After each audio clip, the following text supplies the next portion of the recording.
This is Matt Costantino with the Intrepid Oral History Project. It is October 2nd, and I'm sitting down with John Galvin. Thanks for joining us. You're welcome. Would you introduce yourself to the folks watching? Yes, my name is John Joseph Galvin. I was born in Brooklyn, New York. I enlisted in the Navy in September of 1956 and got out in 1962. So where were you born? Brooklyn, New York. What was it like growing up there? Different. The thing about New Yorkers is I find them very provincial. My father was a typical New Yorker. New York is surrounded by two great bodies of water, the East River and the Hudson River, and after that, there is nothing. Although my father didn't acknowledge when we bought a cottage on the Jersey Shore that Jersey was probably over there, but he didn't know really where it was. Lewis and Clark had not been there yet, so. Did any of your family members have military service? I have three brothers that were in the Navy. They were all on aircraft carriers. Two of us put in 6 years, one put in 4. And my oldest brother, Mike, back in 1955, had his draft number pushed up. And that was the first time since World War II that the Navy drafted. So he went into the Navy, got drafted for 2 years, spent 15 months on shore duty in Pensacola, Florida. And the last 6 months, he wound up going to a Westpac cruise to Japan and everything. Talk about having a good cruise. That's the way to go. And my brother Mike would say to me, well, when I was in the Navy, I said, when you were in it, you weren't even in long enough to wear out a sea bag. What do you mean when you were in the Navy? So it's sort of a family joke. So were they an inspiration for you to join the Navy? No. It was rather amusing the way I wound up in the Navy. I had, when I was about 18, 19, I got into an automobile accident and I hit a car and it was totally my fault and the woman was pregnant. I had no insurance. And after everything settled, the baby was born fine, the people released the thing, I thought, you know, maybe I dropped out of high school. I thought maybe I ought to go into the military. So I went to the Air Force and did the physical and they flunked me, 4F, I had a bad heart. Okay, so as I said, we had a cottage on the Jersey Shore that we went to every year. About 2 years later, a bunch of guys in September said, let's go down and join the Navy. They're not going to take me. I got a 4F draft card. So they said, are you doing anything today? You don't have anything to do? What the hell? Let's go. So we did. We go down there and we go through all this paperwork. And the chief who was doing the recruiting said, okay, now you guys are all 1A, right? And I said, no, I'm not. I said, oh. So he talked to his chief and he said, all right, send him down for the physical anyway. So I got accepted. I thought, wait a minute, you guys, you can't take me. I'm 4F. You know? So then I thought, well, I'm in now. Submarine service, they really scrutinize you for your health. I'll go to the submarine service and they'll throw me out because I got a bad heart.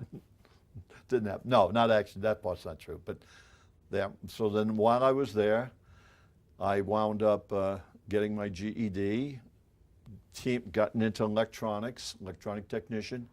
Worked with some great field engineers with the Sperry Gyroscope Company on the Mark I SINs. They encouraged me to go out, so when I got out and went to college, got my degree in electrical engineering back in 1971, so I have a BS AA. So when you were going into the submarine service, was Growler your first submarine? My first submarine was a boat called the Galvin, and it was out of Key West. And I was 19 at that time. And it was a modified thing. It was modified to refuel seaplanes. So from the Galvin, then I went to the Growler. And of course, if you've seen the Growler, it doesn't look like a submarine. I mean, you know, like a fleet boat. And I thought, damn it, my second boat, and I'm still not on a legitimate looking submarine. I've kind of felt cheated on that particular part of it. But no, my first boat was the Galvin in Key West. I'll tell you my first experience, the Galvin was a World War II boat. I don't know if you ever heard thick-skin, thin-skin boats. You ever hear that phrase? Well, during World War II, if it was a thin-skin boat, it meant it would only go to about 300-something feet. Thick skins would go to about 425 feet. The Galvin was an old boat, and it would leak, and so they restricted it to 200 feet. Okay. I come aboard Growler, and I go out on the first dive. They pull the plug. It's okay, make it 400 feet. I said, what? 400 feet? Tell you what, let me off at 400. You guys pick me up on the way back up. Are you kidding me? So that was a deep diving boat compared to the one I was on. So it was a little bit of an adjustment on that. Was there anything that happened on board during a dive that we're wary of? I had two incidences that I was aware of on it. One was on the Galvin. We were off of Cuba. We didn't have hostilities at that time. This was back in, say, 57, 58 time frame. And we were down about 100 feet, and a plug carried away, and the water come flooding in the maneuvering room. And they said, you better F this boat up here because we're not going to get up. So that was a little tense. And then on the Growler, some of the guys could tell you, we had a torpedo explosion when they were charging the batteries, and that was a little bit tense. We were up off of the North Solution. But those are the only two incidents in the 6 years I was on the boats that we had any problems. We heard a little bit about that torpedo explosion. Oh, you did? Okay. So you know, they told to block off the forward end and everything. Yeah. Do you want to retell it? No, I really can't tell it real much because I wasn't involved with it. You know, my understanding of what happened was that they were charging, and I don't know if you know it, but hydrogen gas and helium gas is not a good thing on the submarine. Hydrogen is highly, Hindenburg will obviously explode. It exploded and armed the torpedo, and then there was a crack in the torpedo, so they were concerned that it might detonate. And so they basically sealed the front of the boat, took everybody aft in case it did go. Sorry if I went out of your field of vision with that, but I didn't know a whole lot more about it. It was a tense situation, and everybody breathed a sigh of relief after you did, especially when you consider the operational area. We were in the northern Pacific area off of the Aleutians, not cold water. I don't know if you know anything about cold water, but when you go in, you don't survive long. Hypothermia sets in very, very quickly. So if you have to abandon the boat and you're in the water, unless they pick you up quickly, your history. Can you describe for someone who doesn't know what Growler's mission was? Growler's mission was to act as a deterrent, as a nuclear weapons deterrent. The Polaris, which is the ones you think about now as the deterrent, were not ready yet. So they had 5 boats that were built to do this mission with the nuclear. There was the 2 oldest boats were the Tunny and the Barbero. Now they did not have hangars like the Growler and the Grayback. They had a cocoon on the back deck, and they each carried 2 birds, each one of those boats. Then the Growler and the Grayback, the Growler certainly was modified from a daughter-class submarine. It was cut, and then the whole new section was put up forward of the forward battery. The Grayback, I don't know, it's built exactly like the Grayback. You look at the Grayback and you don't know the difference between the two.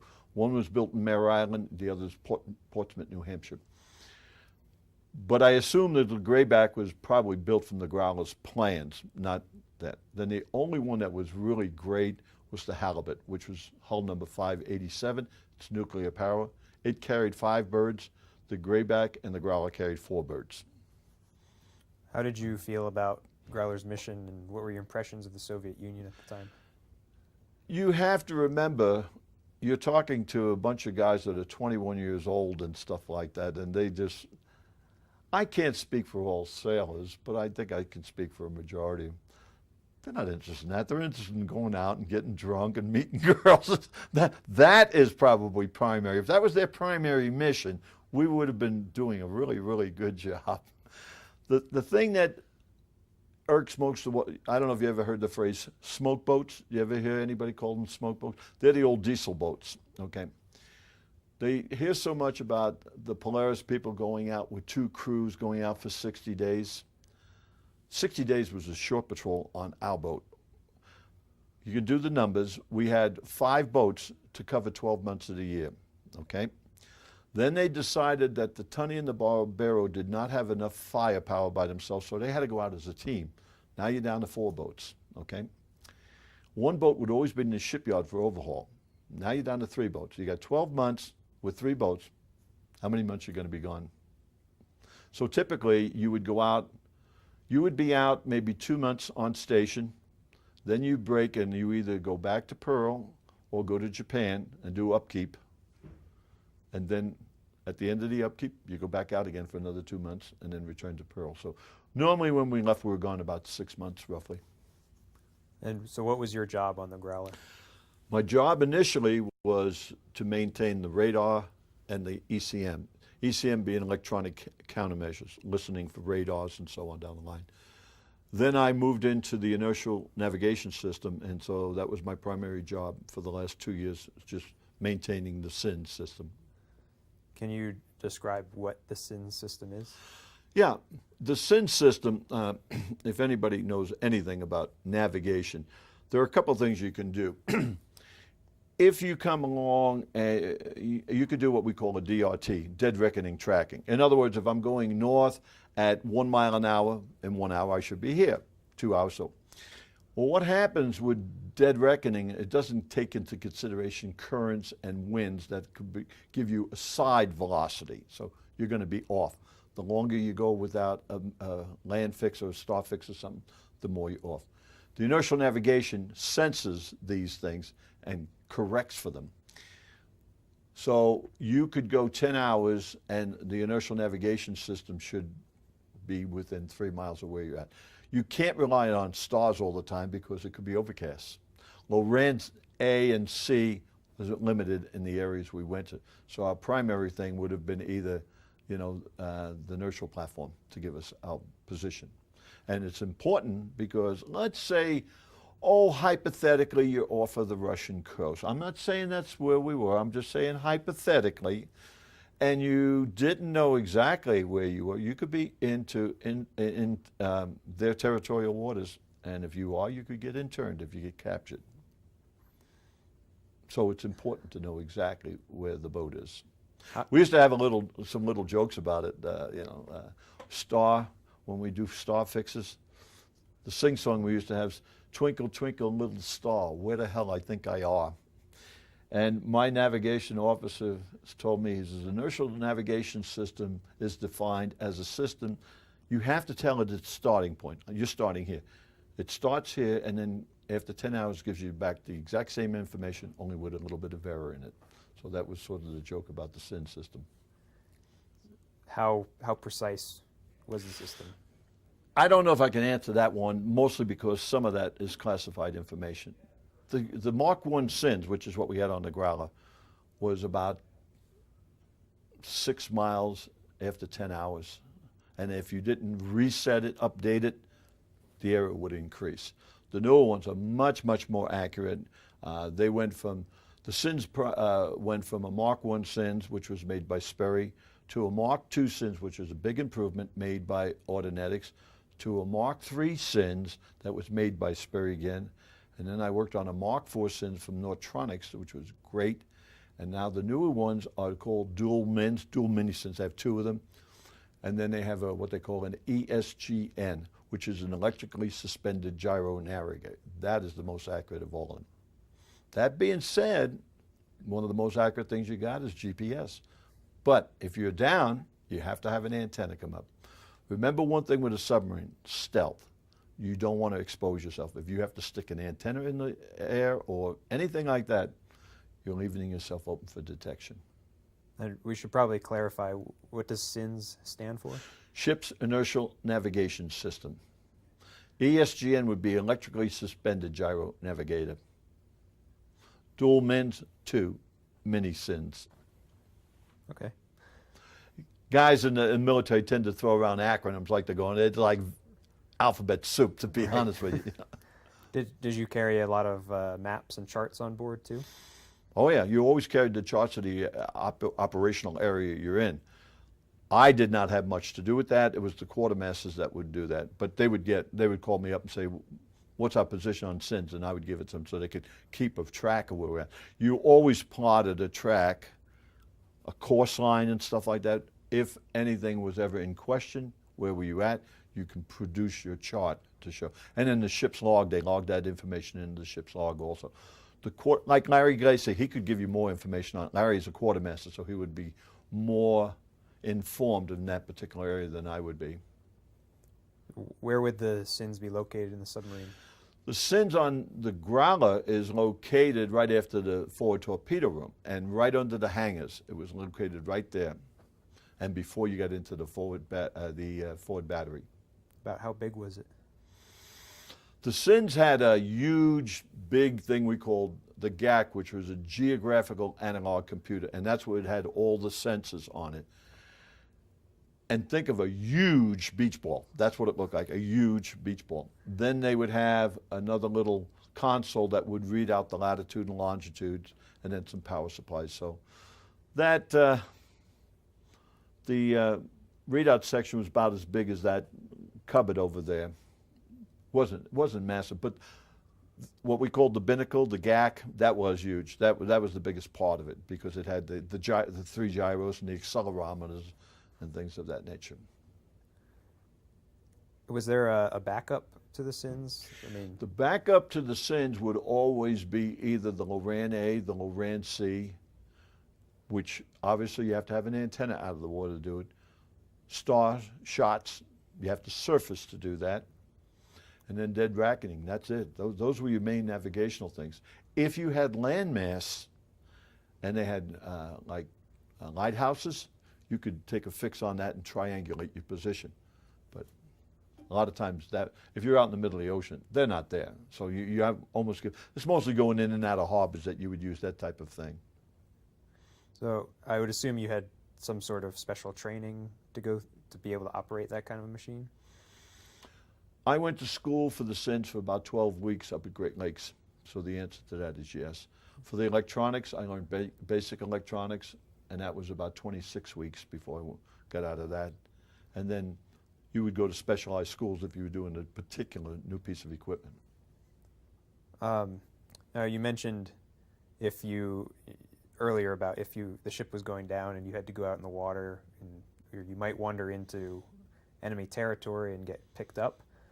I imagine having information about the SINs system would be highly classified and secret. Was there any particular training you went through? The area that you're approaching is, yes, it was done 55 years ago, but my understanding is it's still a lot of it is classified. When they had their first ship's reunion, they got together and said, when you guys are sitting in the bar telling sea stories, remember, this stuff is still classified. The best thing I could recommend to kind of get the answer to your thing is there's a book called Blind Man's Bluff that tells you all about these covert, if you will, operations.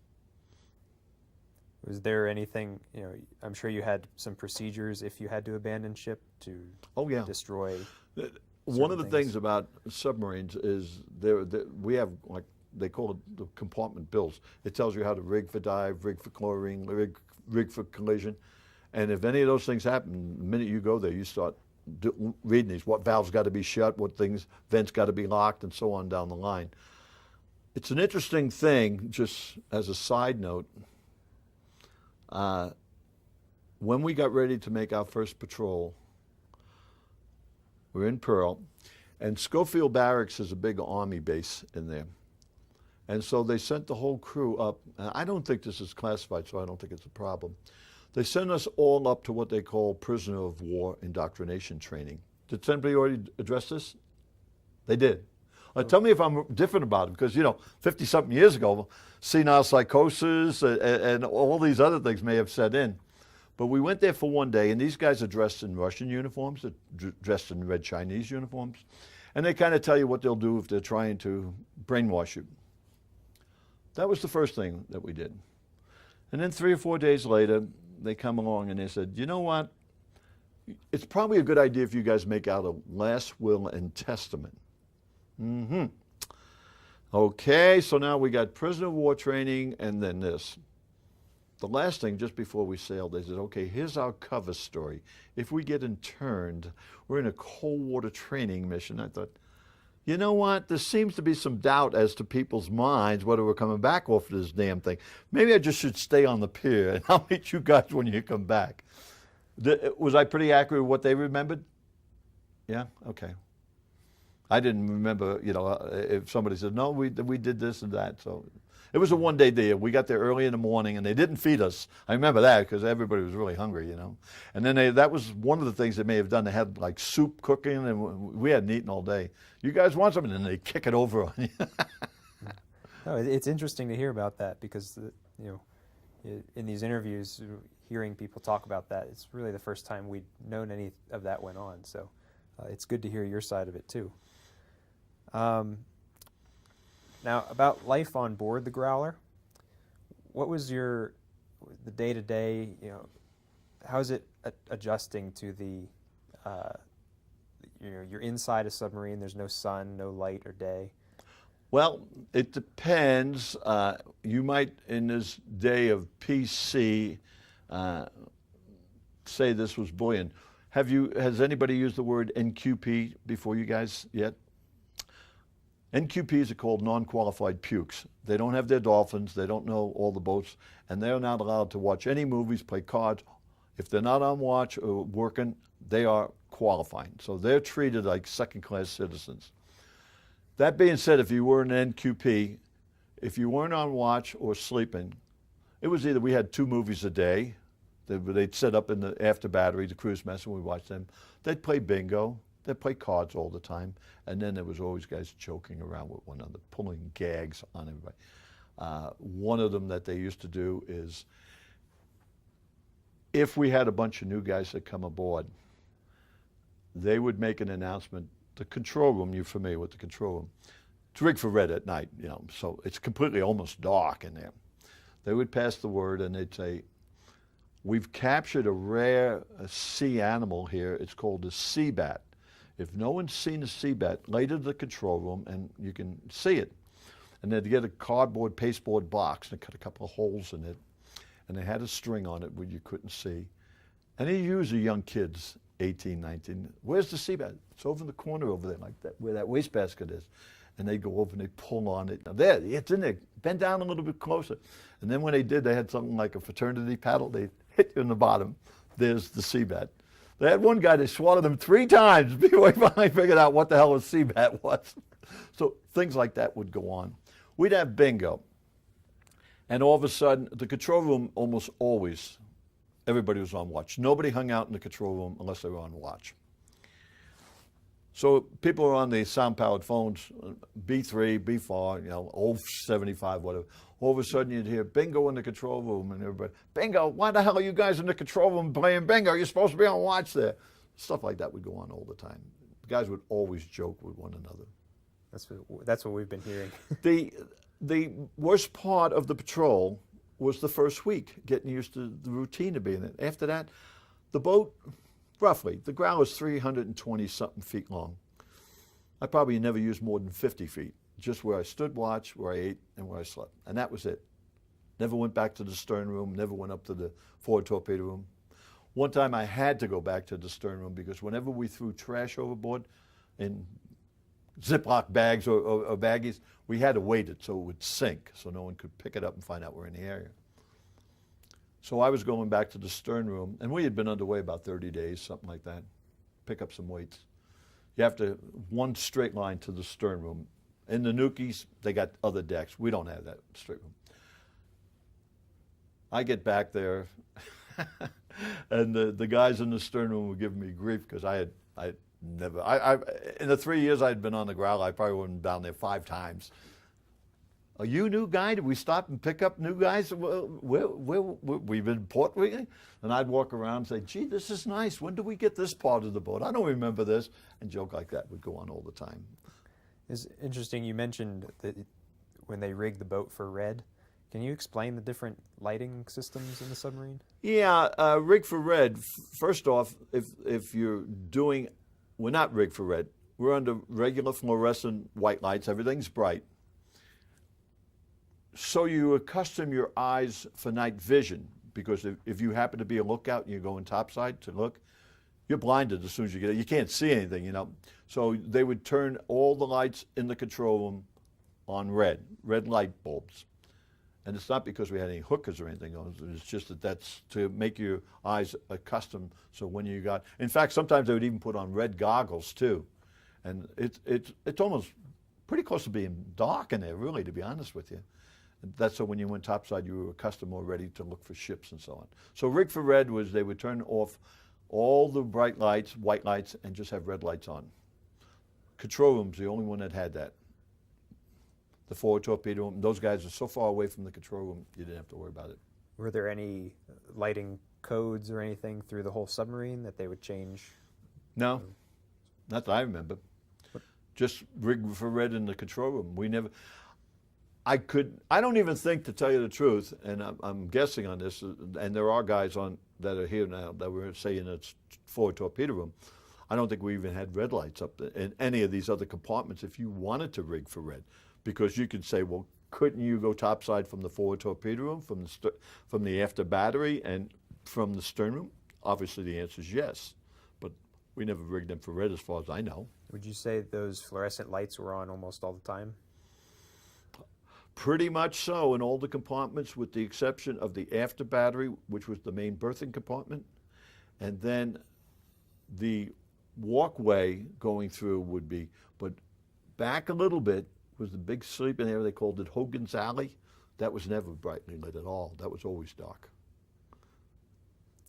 What about your concept of time on board? How did you keep track?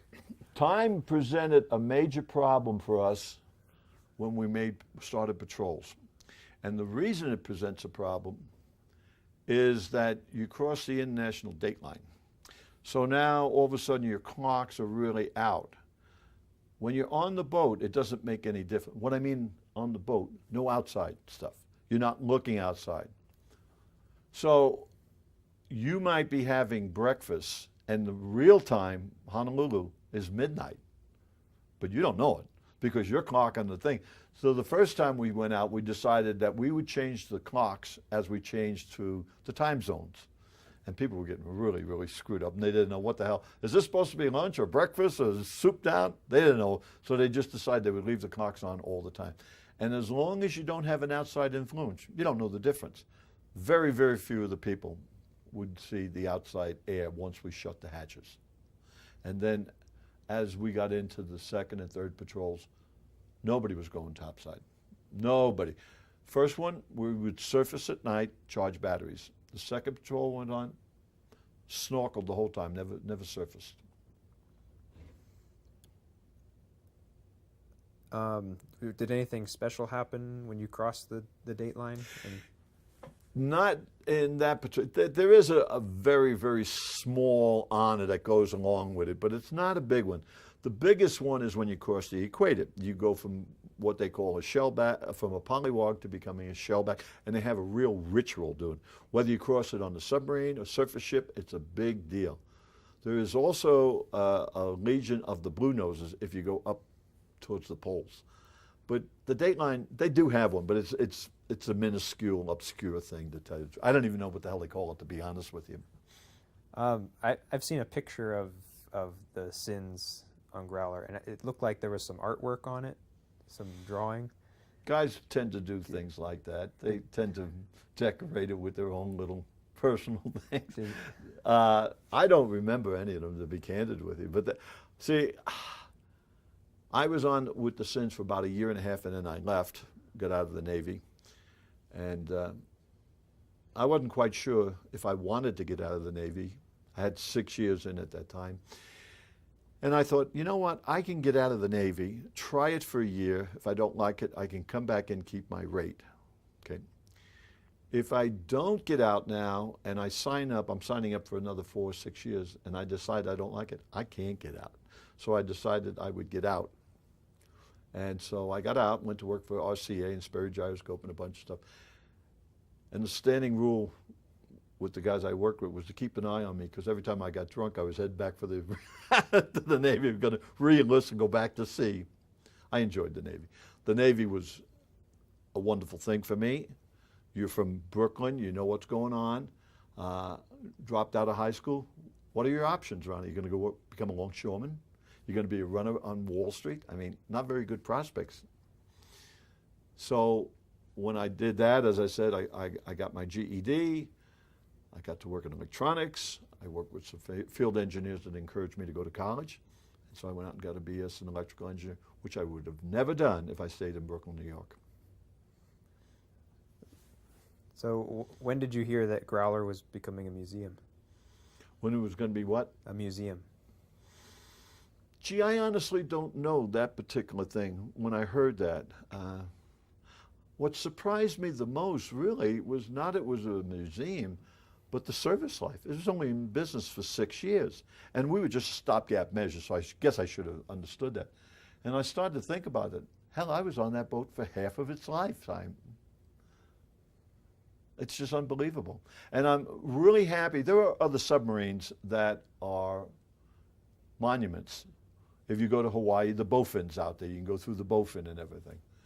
But the Growler is a little bit unique compared to those guys because of the missiles and stuff like that. If anybody visits them, I don't know if they've ever seen it, but, and you may be aware of it, the Redbirds and the Bluebirds, okay? The Redbird is a tactical missile, which means it's a training missile, has no warheads. The Bluebirds have warheads on them. So I'll tell you, I don't know if anybody told you this story. There were, the basic operation is you had launch boats. They were the boats like the Growler, Grayback, and so on down the line. They actually had the birds and they fired. Well, we couldn't guide the missile all the way to the target. So then they had what they call guidance boats, and they would be halfway between. We would launch the bird, control it till it got to the guidance boat, and then we turned it over to them, and they took over. We got a call one time, and someone had fired a test missile. It was a training missile, so it wasn't armed. And they're sending commands to it, and the bird's not obeying the commands. You know, turn right, it's going the straight way. It's just flying around. So they call all the boats, bring up your antennas and see if you can command. There's a chase airplane out after it, you know, trying to send commands, because now it's flying over downtown Honolulu and the Waianae Mountains, just meandering around. And they said, if it ever gets out over there, shoot the damn thing down. So that was sort of comical, I thought. That was a test. Anybody tell you that one? I have not heard that one. That was a test launch from Growler? No, we did not launch. We were inside the pier. I don't know what boat, whether it was Tony Barbero, I don't know what boat launched, but they launched. See, I don't even like that. Maybe the Navy don't even want anybody to know that a bird was flying around downtown Honolulu with no control over it. Maybe Mr. Owens, if he was here, say, I'll smack you in the mouth, you say that again. Back to your life on board. Did you have daily briefings at the start of each day? No, generally it was pretty routine. We did not do a lot. If you watch the surface ships, they were always holy stoning the decks and scrubbing. We didn't do much of that at all. We turned 2 ships work every now and then. I would probably be working on one of the electronic pieces of equipment, the radar, what we call PMC checks, performance maintenance checks, to make sure that all this stuff works and everything. So you would be doing that. Any book work you had to do on your stuff, you would do. And then you'd watch the movies. Now, again, the NQPs, they didn't do that. They had to go qualify, go into the compartment, and they say, well, what's this valve do? Oh, I don't know. Well, you better find out. What tanks are around it? Well, I don't know. You better find out. And so they had to know what the boat was, because you never know if they're going to be in the compartment when you have a collision and you need to buckle it up. So, you know, a submarine is really pretty safe, but it can be put on the bottom, and that's pretty dangerous.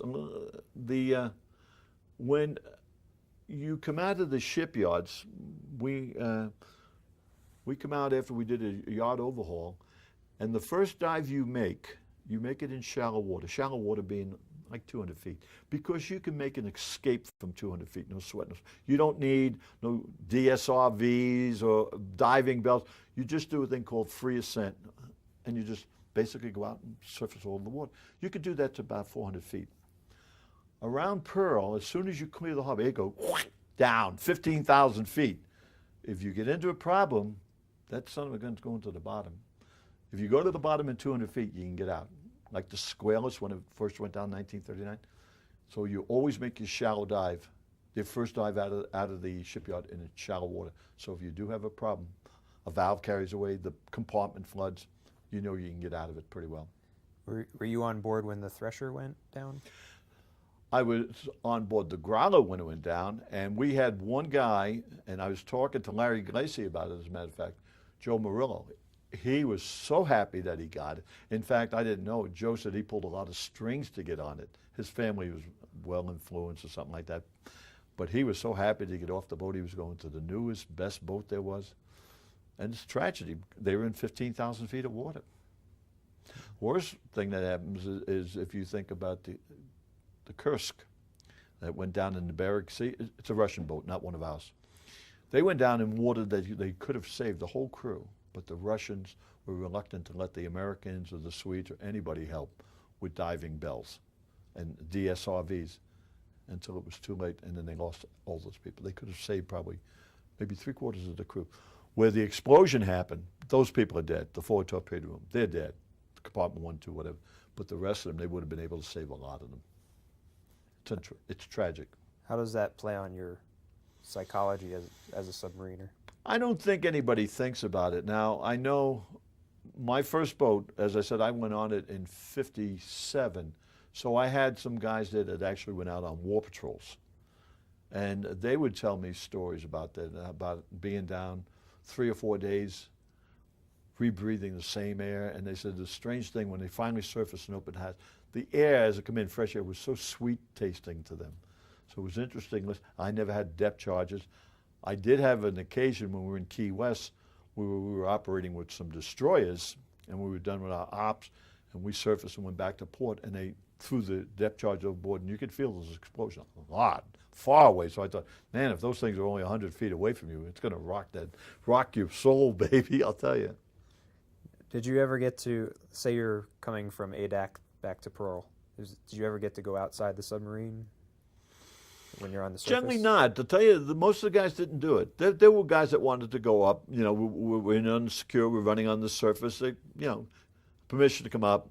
And they didn't want a lot of guys on the bridge, to tell you the truth. They might have 3 or 4, but they didn't want a lot of guys coming up. But no, the guys generally didn't do that. One of my big problems was, and I was talking to Larry Glacy about it, and I finally found out the answer. I'm not a real good sailor. I mean, I get seasick. Every job I've had, I've been associated with going to sea. When I got out of the Navy, I thought, I'm never, ever going to go to sea again. Went to work for RCA, and I get on this 525-foot troop transport that's been converted to do missile tracking. I'm working for RCA. So I left that, went to college, and I thought, I'm never, ever going to get on another boat again. Now I wind up on a 150-foot research vessel going from Iceland to England in the North Atlantic. I thought, God damn it, how do I keep... There was always a standard joke that people didn't want to be in the Navy. What they were going to do was put 2 oars over their shoulders and walk inland until somebody said to them, what are those things? That's when they were going to stop. What are those things over your shoulder? But Larry was telling me, I said I was surprised that a lot of guys knew my name. I was called JJ at that time, and I didn't know them. And I said, how do they know my name? I don't know these guys. Am I infamous? Is there something in the bathroom wall for a good time called JJ? You know, I didn't know how they knew this. And he said, well, you know why? Because you got seasick so much that everybody heard about you carrying around your bucket and everything. Now I understand why they know who I am. But it didn't seem to make much sense to me. All these people knew me that I did not know. So Larry informed me of it, and I thought, damn, I thought I did such a great job. Everybody was holding me up as an example. We were first patrol. We were up there. We were up 75 days. I threw up about 50. I lost 20 pounds. Boat was rolling 20, 30, 40 degrees. It was really bad, really bad. Submarine doesn't ride well in high seas. They just are not heavy enough, and they just are not built that way. I used to pray for them to dive the boat. Oh, please dive the boat. We had a cook that wanted, I used to give him a hard time, coming from New York, out New Yorker and everything. He says, I used to pray for the boat to stay on the surface because that's the only time your mouth was shut. Guys, stuff like that goes on all the time. There is really a lot of frivolity on the boat, if I had to express it. I don't want to say camaraderie, because you do have that, but people are always trying to joke and get one up on the other guy, you know. That's just the way they work. It always sounds like you guys had a lot of stories to share, and that's why these reunions are so cool, because you get to share that with each other. Yeah, and if it wasn't for ladies visitors here, and you could hear some really good stories. So how do you feel that of having Growler preserved as a museum? I think it's great. I really do. I think it lets people, and it's not that you want them to come up and say, gee, I want to thank you for doing this. It's just to see what the submarines look like. I was down in Key West doing some operations, and they had a fast attack boat down there that they were using for training. And it was pretty much gutted. So I took a bunch of the guys I worked with through the boat and explained all this stuff. And when we got to the stern room was completely gutted. All the bunks were out. So this one division manager with me said, now this is a room I could feel comfortable. You know, I feel okay in this room. I said, Bill, 50 people sleep in this bunk. In this room, they've taken the bunks out. So it would be very, very crowded. And my tech said to me, well, where are your washers? Any question? Where are your washers and dryers? I said, washers and dryers? What the hell are you talking about? He said, well, you're telling me you're out for 75 days. How many pair of jeans did you bring with you? 2. 2 for 75 days? Yeah. You wear them, you know, for a week, turn them inside out, wear them for another week. You got 2 weeks on those, you know. We used to have a joke saying, Fred Booz, who was a plank owner, Fred would say he'd put one white sock on and one black sock on, and when the white sock turned the same color as the black sock, it was time to change them. It's a great rule to live by. So we have a lot of visitors that go through the Growler every year. What do you think is the most important thing that they should take away when they visit the ship? That's a difficult question. I wouldn't want to say, oh, that we're there to protect the security of the country. I would just think that they should know that people are willing to go down. And some people find it a hardship to be on a submarine. I think if you talk to the guys who are on the boat, they never found it a hardship. Maybe somebody that was on an aircraft carrier that could go down to the soda shop and get that or something, they might find it that way, but the guys on the boat never found it that way. They always made their own little games and stuff like that, and they were all always palling around and never found it that way. So I guess I would say you can look at it and think, yeah, it's claustrophobic, and yeah, I would worry about that, but it's just a different bunch of guys just doing a job. That's all they're there for. They're not there for any glory or anything of that nature. In fact, most of the stuff, some of the awards, ribbons you get, you can't even wear them because it's on a confidential mission, a secret mission you went on. So you're not even allowed to wear some of the battle ribbons you're entitled to. Nobody was on a boat for glory. There were some people that went on the boats because you got sub pay, extra pay. But if they cut it out, a lot of the guys, I would say 80% of the guys would still stay on the boats because it's a different way of life. It's very informal. You know, the officers joke with the enlisted men all joke. Guys in the aircraft carrier, the first class guys all go to the first class group, the second class, they all go with the second class guys. That's not the way it is on the boats. Generally, you'd find like all the enginemen would go out together and all maybe the ETs would go out together, but there was still the guys that would go along with the other rates as such. And it's just whoever you felt comfortable and you enjoyed. If you were a big drinker, you wouldn't go out with somebody who was a teetotaler, although now with designated driver, maybe that's not a bad idea, you know. Well, I think that's all the questions that I have for you. I don't know if Carly has anything? Okay. Okay. Thank you very much. Well, I hope it was enlightening. It was great.